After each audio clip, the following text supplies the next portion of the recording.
Iglesia Cristiana La Familia presenta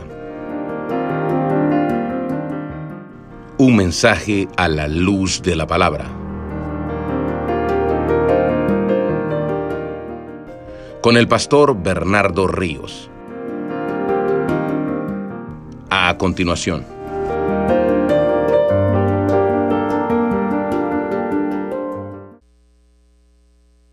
Lo más probable es que salte a su mente Lidia, la primera mujer convertida y que fue la primera cristiana de Europa en la ciudad de Filipo y en cuya casa se plantó la primera iglesia cristiana en Europa. Entonces lo más seguro es, Pablo dice que se está acordando de sus hermanos, se acuerda de Lidia.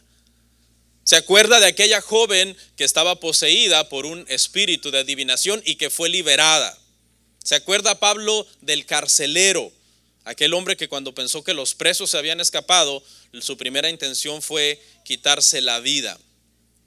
Esta gente había tenido un cambio extraordinario y Pablo se recordaba de esas cosas y ese recuerdo le producía gozo. Estamos viendo aquí, hermano, el amor de Pablo por los demás. Fíjese, gozarse y estar agradecido cuando te acuerdas de lo bien que le está yendo a los demás en Cristo. Se acordaba también Pablo que en un momento determinado, cuando tuvo que salir, hermano, de esa área, fueron las iglesias de Macedonia, incluyendo, hermano, la de Filipo, que lo apoyaron económicamente en su ministerio. Estaban entonces todos los hermanos de esta iglesia de Filipo constantemente en la memoria del apóstol Pablo. Verso 4. Siempre en todas mis oraciones, rogando con gozo por vosotros. Siendo sinceros, hermanos, siendo sinceros. ¿Quién de acá algunas veces toma un tiempo para orar por los hermanos de la iglesia? No levante su mano ni nada, pero piense. Cuando yo he doblado las rodillas y he dicho, Señor, por tal hermano que me contó que no tiene trabajo. Señor, por tal hermana que me contó que ha estado mal de salud. Señor, por el pastor para que acorte el sermón. No sé, algo que se le haya venido a su mente, pero que haya orado espiritualmente y pedido sinceramente, aunque está sinceramente equivocado, ¿no? Pero ha orado en algún aspecto. Hermano, muchas veces, hermano, no oramos por los demás. Lo que hacemos es buscarle sus defectos y murmurar de sus defectos.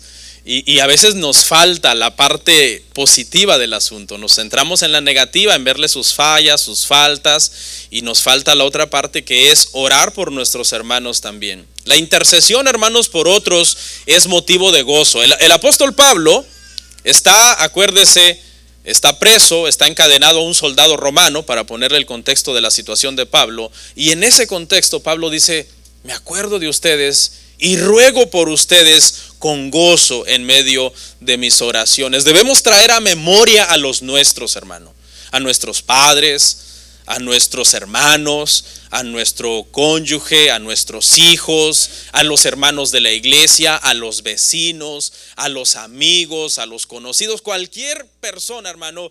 Cuando nosotros intercedemos hay que traerlos a nuestra mente y orar por ellos, hermano.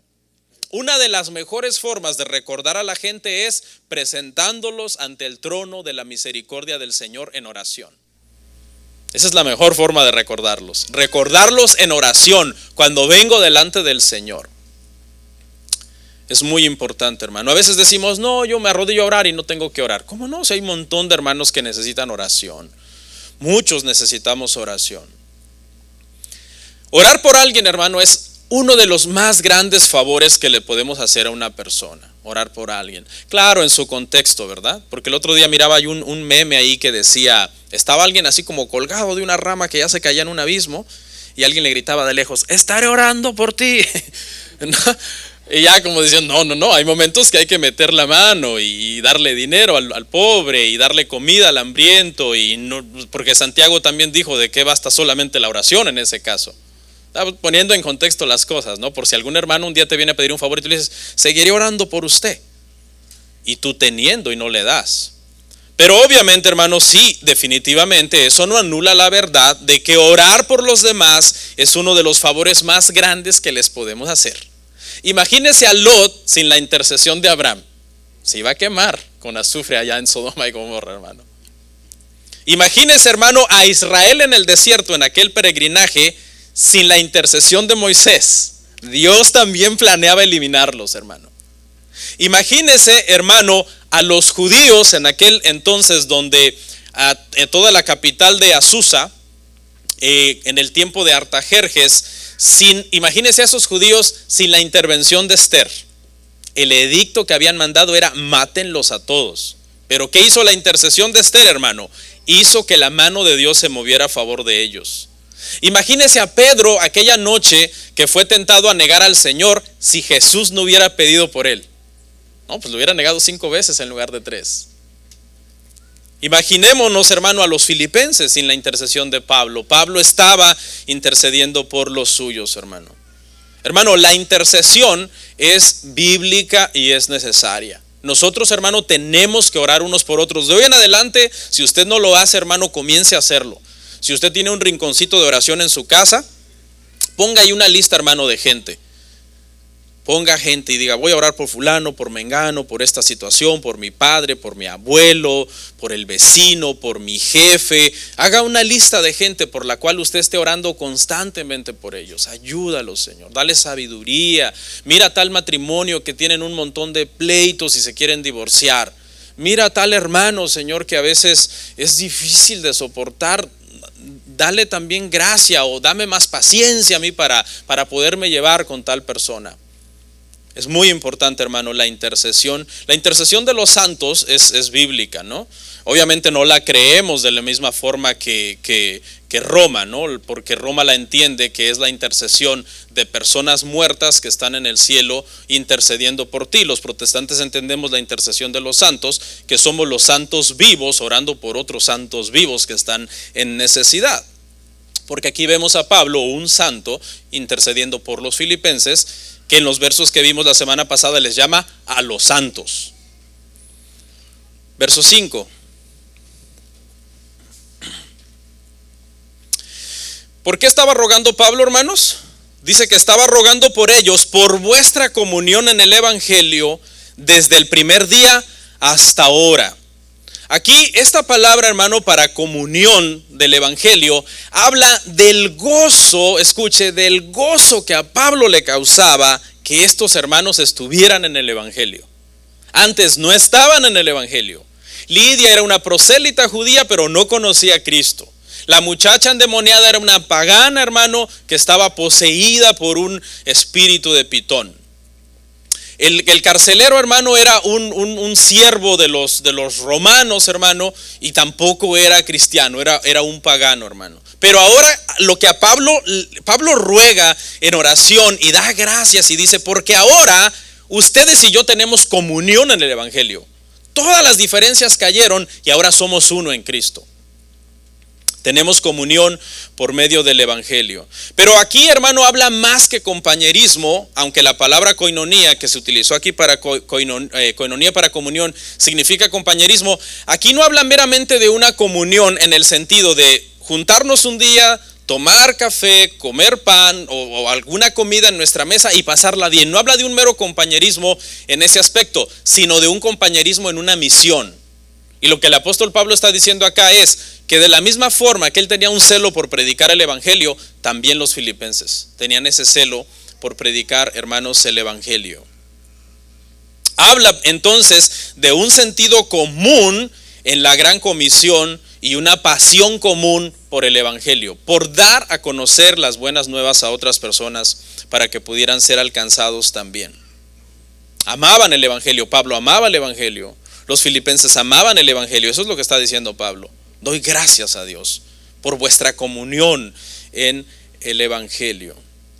Y querían entonces compartir esa gran bendición con los demás. Los filipenses habían cooperado siempre con el apóstol Pablo en el tema del evangelio. Se habían responsabilizado de Pablo y se habían comprometido en la obra de extender, hermanos, de propagar el evangelio. Por ejemplo, a Pablo le mandaron dinero y le mandaron a Epafrodito para que lo cuidara y lo ayudara. Estaban orando constantemente por Pablo. Les interesaban las misiones.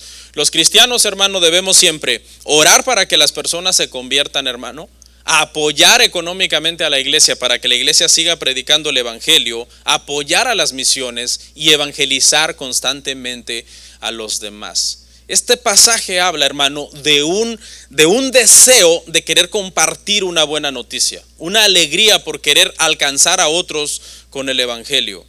Y Pablo da un detalle acá, dice desde el primer día hasta ahora. Es decir, esta era una iglesia, hermano, que se había mantenido pura en el evangelio desde que la iglesia se plantó. Dicen las estadísticas, hermano, que miles de iglesias cierran al año. Iglesias evangélicas cierran al año. Otras no cierran, pero ¿sabe qué pasa? Empiezan bien firmes en el evangelio y con el tiempo se desvían del evangelio. Y por querer agradar a la gente ya no predican el evangelio, sino que lo que la gente muchas veces quiere escuchar. Esta iglesia no. Esta iglesia se había mantenido en una comunión en el evangelio, firme en el mensaje del evangelio, dice Pablo, desde el primer día, dice Pablo, cuando se convirtió Lidia, hasta ahora. Era una iglesia, aunque eran amenazados de cierta forma por los falsos maestros, era una iglesia, hermano, que no se había desviado, que seguía firme en el evangelio y que seguían compartiendo el evangelio. Verso 6. Estando persuadido de esto, que el que comenzó en vosotros la buena obra, la perfeccionará hasta el día de Jesucristo. Ahora Pablo entra a un tema muy interesante, y es el gozo que a Pablo le causa el hecho de que él sabe que estos hermanos no se perderán. Porque Cristo los salvó, Cristo los alcanzó, y Cristo jamás ha perdido una oveja. Cristo es el buen pastor que dio su vida por sus ovejas, nadie los arrebata de su mano y todos pueden estar seguros en su mano. Por eso Pablo dice lo siguiente: estoy persuadido. Y la palabra original aquí no habla de una confianza natural, de una confianza humana, como Pablo confiando en que los filipenses se van a salvar solos. No. Aquí habla de una confianza no en el poder de los filipenses para mantenerse salvos, sino en el poder de Dios para mantenerlos salvos. Este verso habla de la perseverancia de los santos. Pablo lo que está diciendo, en otras palabras, es: yo estoy seguro de la salvación de ustedes, no por ustedes, filipenses, aunque los quiero mucho, pero no es por ustedes, por sus habilidades, por su poder, sino que estoy seguro en base al que comenzó la buena obra en ustedes, el cual la comenzó y la perfeccionará. Dos palabras interesantes aquí: comenzar y perfeccionar en este verso. La primera, comenzar, es enarkomai y significa empezar un trabajo en algo. En este caso fue en alguien, en nosotros, cuando el Señor nos llamó. Él comenzó un trabajo en nosotros. Y la siguiente palabra, perfeccionar, epiteleo, que quiere decir completar o terminar. Pablo está diciendo: yo estoy persuadido de que Dios, que comenzó la salvación en ustedes, Él la completará y la terminará, la perfeccionará. Los Gálatas, por otro lado, fueron reprendidos por Pablo. En los filipenses, Pablo está seguro que el que comenzó la buena obra en ellos, la perfeccionará. A los Gálatas les dice: Gálatas insensatos, habiendo comenzado por el Espíritu, ¿ahora ustedes quieren acabar en la carne? Porque ¿qué pasó? Los filipenses fueron salvos por la fe, el Espíritu Santo vino a vivir a ellos, fueron regenerados, justificados y por lo tanto salvos. Y llegó un momento en que ellos creyeron que ellos tenían que completar su salvación por medio de sus buenas obras. Y es en ese contexto que Pablo los regaña y les dice: tan necios sois. ¿Quién los engañó?, les dice el apóstol Pablo a los filipenses. Porque, hermanos, este verso habla, el verso 6, Filipenses 1:6, un verso muy conocido cuando hablamos de soteriología o la doctrina de la salvación. Este verso habla, hermano, de la doctrina de la perseverancia de los santos. Y esa doctrina de la perseverancia de los santos quiere decir que podemos tener gozo, porque si estamos seguros que el que comenzó la buena obra de salvación en nosotros fue Dios, esa obra no quedará incompleta. Dios no deja obras de salvación parcialmente terminadas o parcialmente comenzadas. Él las comienza y Él, hermano, las termina. Y eso es una fuente de gozo. Por ejemplo, los protestantes, escuche, que es una forma de llamarnos muchas veces, alguien no estará 100% de acuerdo en ese título, protestantes, algunos dicen somos evangélicos, somos cristianos, etcétera. Somos, hermano, la única religión en el mundo que creemos en la salvación por gracia aparte de las obras. La única religión en el mundo, no hay otra religión en el mundo. Ahora, eso no quiere decir que no hacemos obras, y lo hemos dicho hasta el cansancio, ¿no? Pero no las hacemos para ser salvos, las hacemos porque hemos sido salvados. Y ahora, como hijos de Dios, actuamos como hijos de Dios, y por eso hacemos buenas obras. Ok, hermanos, pero es bien importante, hermano, que entendamos el gozo de nuestra salvación. El gozo de nuestra salvación debe de ser algo que a nosotros nos mantiene, hermano. A cualquier otra persona de otra religión tú le dices, ¿eres salvo? Y él te va a decir, no sé, necesito esperar, necesito primero morir y ver dónde voy a abrir los ojos, si en el purgatorio o si Dios al final de cuentas sí me acabó salvando, si mis obras fueron suficientes. O sea, los protestantes somos los únicos que una vez que sabemos que Dios nos ha salvado, si alguien nos dice, si ahorita mueres, ¿dónde despiertas? En Cristo, porque la Biblia dice, ausente en el cuerpo, presente en el Señor. That's it. Eso es lo que nosotros creemos. Y alguien diría, eso es arrogancia. No, eso no es arrogancia. Sería arrogancia si dijéramos que vamos a llegar al cielo por nuestras buenas obras. Pero como decimos que vamos a llegar allá por la misericordia de Dios, no es arrogancia, es humildad. Porque lo que estamos haciendo es en humildad, reconociendo que la obra de Cristo fue suficiente para llegar allá.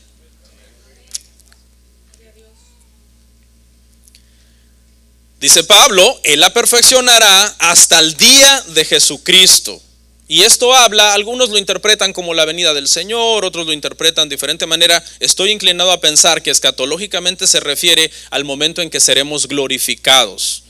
Es decir, el que comenzó la buena obra, ¿cuándo comienza la buena obra? En el momento de la regeneración, cuando el Espíritu Santo entra dentro de nosotros, que es el verdadero bautismo del Espíritu Santo, nacemos de nuevo, Juan capítulo 3, somos justificados, es decir, nuestros pecados son perdonados porque Cristo los paga en la cruz del Calvario y entonces nuestros pecados le son imputados a Él, su justicia a nosotros, por tanto somos justos ahora delante de Dios y entonces somos santificados en un proceso que comienza el día que nacemos de nuevo, termina el día que morimos, luego estamos en el cuerpo, cuando morimos por un tiempo y cuando Cristo regrese, el cuerpo es glorificado, es resucitado, es glorificado. Y Pablo dice que todo ese proceso, hermano, ya está terminado, que ya está asegurado. Y él dice, no por ustedes, no, porque yo estoy persuadido que Él, ¿quién? Dios, Cristo, el que comenzó la buena obra en vosotros, la perfeccionará hasta el día de Jesucristo. Cuando Cristo salva, salva por completo y para siempre. Cuando Dios comienza una obra en la vida de alguien, constituye que dicha obra está garantizada de ser terminada. Cuando el Señor justifica, hermano, santifica y glorifica. El Dios que empieza es el Dios que termina. Perseveramos hasta el final porque Dios nos preserva hasta el final. Versos 7 y 8, hermanos.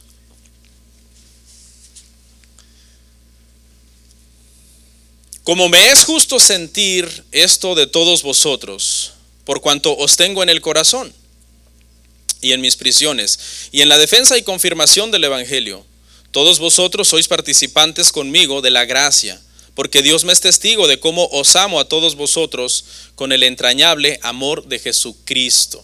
El apóstol Pablo sigue mostrando su amor, hermano, por los hermanos filipenses, hermano. Se goza, ora por ellos, porque están firmes en el Evangelio, porque el Señor los salvó y los glorificará, terminará la obra en ellos. El apóstol Pablo está prácticamente en una poesía acá dedicada a los filipenses, hablando bien de ellos. Llegará su momento en donde más adelante vemos lo que pide a favor de ellos, porque nosotros seguimos en un proceso, ¿verdad?, de santificación. Pero veamos lo que dice acá. Dice, como me es justo sentir esto de todos vosotros, por cuanto los tengo en el corazón. Los tiene en el corazón, son muy queridos para él, hermano. Son queridos. Porque esta gente cuando se convirtió, hermanos, Lidia no solamente abrió su corazón el Señor para que se salvara, sino que abrió su casa para que plantaran la primera iglesia. El carcelero pasó de quererse matar a lavarle las heridas al apóstol Pablo. Entonces los tiene Pablo en el corazón, porque habían sido muy buenas gentes con él, hermano. Lo habían tratado muy, muy bien, los amaba. Dice, han estado conmigo en mis prisiones, es decir, han estado en las buenas, han estado también en las malas, hermano. Y en la defensa y confirmación del evangelio, sigue diciendo Pablo, no voy palabra por palabra, pero ahí estamos en el verso 7 y 8. Y en la defensa y confirmación del evangelio. Y aquí vuelve a usar otras dos palabras muy interesantes el apóstol Pablo para hablar de defensa y confirmación. Para defensa usa la palabra apología, que quiere decir presentar una defensa a aquellos que están tratando de demeritar o atacar el evangelio desde afuera. Aquellos que están tratando, hermanos, de hacer ver mal al evangelio. Entonces, la primera parte que el apóstol Pablo dice es que los filipenses han defendido el evangelio. Es decir, cuando han venido los falsos maestros, los filipenses se han parado firmes y han defendido el evangelio. ¿Contra qué? Contra los ataques de afuera, apología, defensa de nuestra fe. Pero la otra palabra interesante que usa es confirmación. La palabra es bebaoasis en el griego y quiere decir edificar a los que están dentro. Es decir, afirmarlos, confirmar a los que están dentro. Entonces vea lo completo que eran los filipenses. Bien parados en el evangelio, cuando una falsa doctrina se quería meter, presentaban defensa y la restringían, y a los que estaban dentro los afirmaban y los confirmaban. Ustedes crezcan en la verdad. Nosotros vamos a ser como un escudo contra el error, pero ustedes crezcan en la verdad y afírmense y confírmense en la fe de nuestro Señor Jesucristo. Es decir, defensa contra los enemigos del evangelio y confirmación y afirmación y edificación a los amigos del evangelio. Os amo a todos, dice Pablo, con el amor entrañable de Jesucristo. Esta palabra entrañable prácticamente quiere decir, Pablo está diciendo algo bien tremendo, porque Pablo está diciendo que los ama como Cristo los ama a los hermanos. Como Cristo los ama a los hermanos. Y es que a eso hemos sido llamados, hermano, amar a todos nuestros hermanos de la manera que Cristo ama a nuestros hermanos. ¿Cómo podemos amar a los demás de la manera que Cristo ama a los demás, ¿no? Bueno, tenemos que estar impregnados de Cristo, llenos de Cristo, sumergidos en Cristo hasta el tuétano, para que el amor de Cristo fluya a través de nosotros, para que nosotros nos volvamos una especie de extensión del amor de Dios hacia los demás. Porque si yo no estoy lleno de Cristo, si no estoy impregnado de Cristo, sumergido en Cristo, que no paso en comunión con Él, ¿cómo voy a poder amar a los demás, hermano? No los voy a poder amar de la manera que Dios quiere que yo los ame. Los voy a amar con mis limitaciones, con mis defectos. Por ejemplo, yo reconozco, hermano, que yo soy una persona difícil en mi forma de ser. Soy pastor, todavía no he sido glorificado, sigo en el proceso de santificación, sigan orando por mí. Pero yo reconozco, y fíjese, una de las cosas, hermano, que últimamente, unos 3 años para acá, he orado mucho es, Señor, dame más amor, por favor, dame más amor por los hermanos. Dame sinceridad cuando yo me acerco a ellos, ser yo, amarlos, abrir mi corazón, no pretender porque sé qué es lo que fulano quiere oír, entonces decirle lo que él quiere oír. Y si tengo que reprender, ayúdame a hacerlo, pero con gracia, que las personas puedan recibir como de parte tuya, no necesariamente que es algo personal que yo tengo contra ellos y por eso les estoy diciendo eso. Dame amor. ¿Cuánto necesitamos esto, hermanos? Es más, hoy en la noche oremos, hermano, específicamente por esto, porque se acuerda que le dije que haga una listita de gente, ¿va? Pero entonces no es orar por orar nada más por ellos. Pablo oraba por ellos con el amor de Cristo. Entonces, petición número 1 por esa listita: Padre, ayúdame a amarlos, a soportarlos, dijo el apóstol Pablo, incluso a los de difícil carácter, a los difíciles de soportar. Sopórtenme, hermano. Sí, porque ahí está la Biblia. Y yo le soportaría a usted también, que usted no es, hermano, una monedita de oro tampoco. Pero el amor entrañable, hermano, cuando nosotros estamos sumergidos en Cristo, los deseos de Cristo se vuelven nuestros deseos. Cuando nosotros estamos sumergidos en Cristo, tenemos la mente de Cristo, dice el apóstol Pablo. Estamos llenos de la palabra y por medio de eso podemos amar a los demás. Y ore por mí. Y si usted alguna vez siente que yo no le amo como le debería de amar, ore por mí un tiempo, y si no ve cambios, hable conmigo. Dice: pastor, no me siento pastoreado, no me siento amado, no me siento tomado en cuenta, no siento su oración. ¿Está usted orando por mí, pastor, o qué? Y es bíblico, hermano, y es necesario que muchas veces nos digamos nuestras verdades en amor unos a otros y crezcamos en amor. ¿Cuántos dicen amén, hermanos? Vamos a saltar al verso 9 entonces. Y esto pido en oración, escuche, que vuestro amor abunde aún más y más en ciencia y en conocimiento. Sigue el apóstol Pablo pidiendo en oración, hermanos, por los filipenses. En estos 3 versos finales, hermano, 9, 10 y 11, Pablo pide a favor del crecimiento espiritual de los filipenses. Ya pidió todo, ya dio gracias por todo, su firmeza en el evangelio, su comunión en el evangelio, su defensa del evangelio, afirmación del evangelio. ¿Se acuerda que otra palabrita aparte de gozo dijimos que se menciona mucho en Filipenses? Evangelio. Porque el gozo de ellos estaba fincado en el evangelio. Y Pablo sigue orando, gracias por la seguridad de la salvación de los filipenses y dándole gloria a Dios por todo lo que ellos, ¿verdad?, han logrado y etcétera. Ahora Pablo dice, ahora vamos a pedir lo que va a venir para adelante para ustedes. Lo que ustedes deberían de seguir creciendo. Las cosas en las que ustedes deberían de seguir dando fruto. Y de eso trata el verso 9 y el verso 10. Y lo primero que pide es que abunden aún más en amor. En otras palabras, que sigan creciendo en amor. Oremos por eso, hermanos. Que sigamos creciendo en amor. No nada más amar a fulano y a mengano. No, amar a todos. Amar a todos. No solamente atender a mengano y a fulano. No, atender a todos. No se puede a veces porque uno no es pulpo, ¿no? Pero por lo menos la intencionalidad la tienes. La intencionalidad la tienes. Yo muchas veces cuando me bajo acá, llegan a veces de un lado 3 personas, de otro 3, de otro 4, de otro 2, y a veces no puedo atenderlos a todos. Si me tuvieran paciencia, yo me quedo con ellos ahí hasta las 5 de la tarde hablando con ellos, pero se van. Pero tengamos, hermano, esa intencionalidad de amar a todos, de abundar más y más en amor. No solamente con tus 5 favoritos. ¿Se acuerda que hace muchos años un plan de telefonía celular sacó My Faves, mis 5 favoritos, algo así? Y entonces ya tú los tenías como en un grupo especial, ¿no? Aquí no debe haber eso, hermano, de mis 5 favoritos. No somos Telcel, ni AT&T, ni nada de eso, hermano. No, aquí somos la iglesia de Cristo Jesús. Que abundemos más en amor. Ahora, perdón. Pero no cualquier amor. Disculpen, hermanos. No me anden pegando la gripa, pues. Sino un amor basado, dice, en ciencia y en conocimiento. Es decir, un amor, hermano, no ciego. Yo amo a los hermanos con un amor sentimental, con un amor emocional, vacío. No, tenemos que amarles con intencionalidad. Y amar también es reprender al que está en error. ¿Ok? El que no reprende al que está en el error realmente no le ama. Lo único que está es en un cariño sentimentaloide, mal infundado. Dice, no, todo en el nombre del amor. Entonces en el nombre del amor se tolera el error.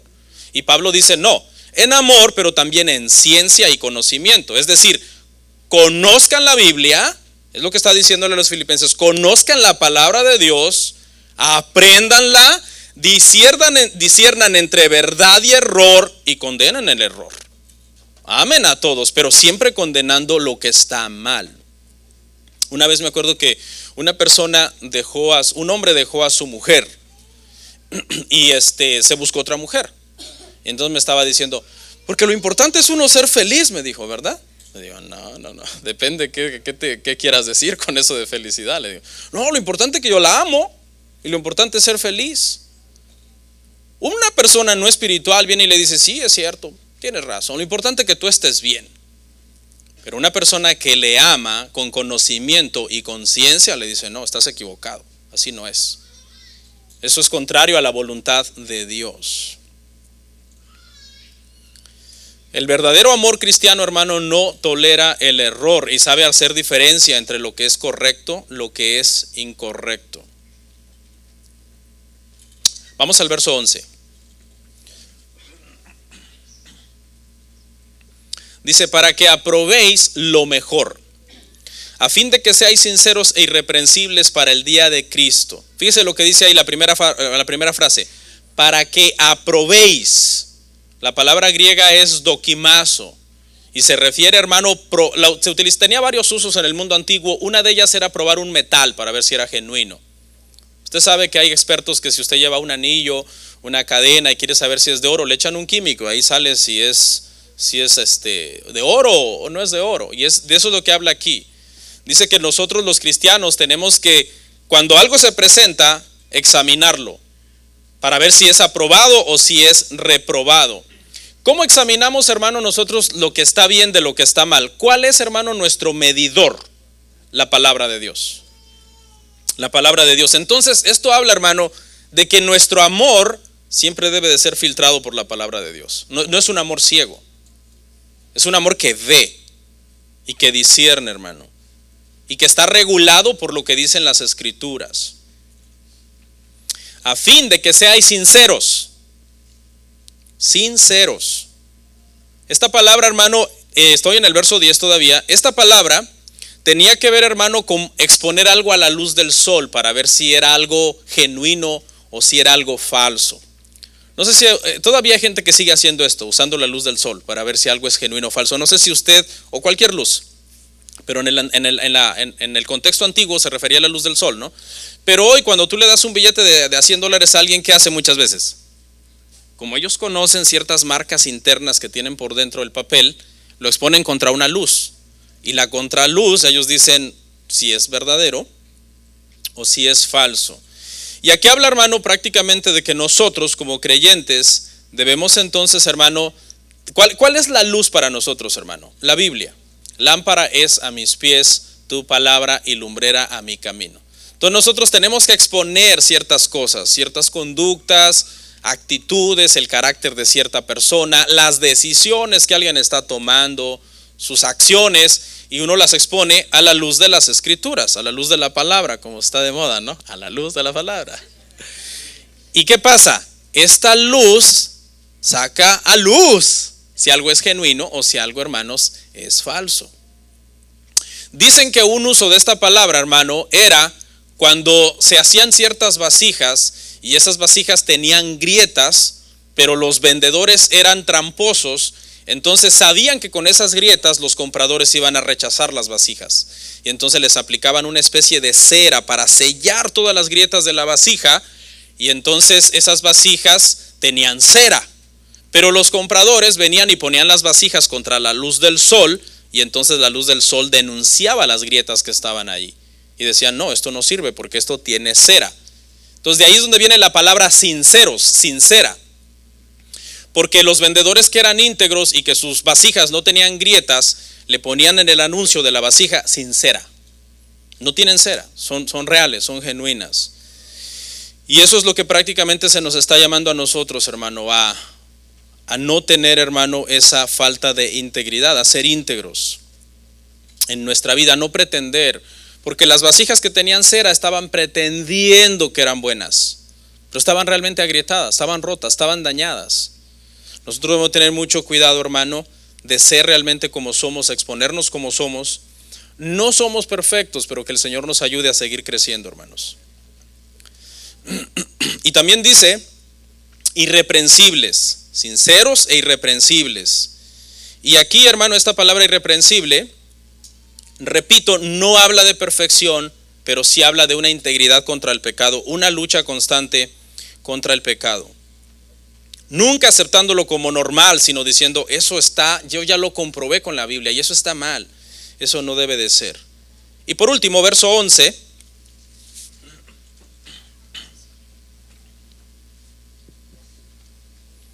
Dice, llenos de frutos de justicia que son por medio de Jesucristo, para gloria y alabanza de Dios. Entonces vean estos 3 versos, hermano, una progresión para todos. Crezcan en amor, no un amor ciego, crezcan en conocimiento y en ciencia, sean sinceros, sean irreprensibles, y una vez que vayan en esa progresión correcta de lo que es un carácter cristiano, den buenas obras, tengan buenas obras, que son producidas también por Dios, no por nosotros. Todo esto, por eso dice, por medio de Jesucristo, para la gloria y la alabanza de Dios. A final de cuentas, todo lo que hagamos, dijo Pablo, sea comer, sea beber o cualquier otra cosa, se ha hecho todo para la gloria del Señor.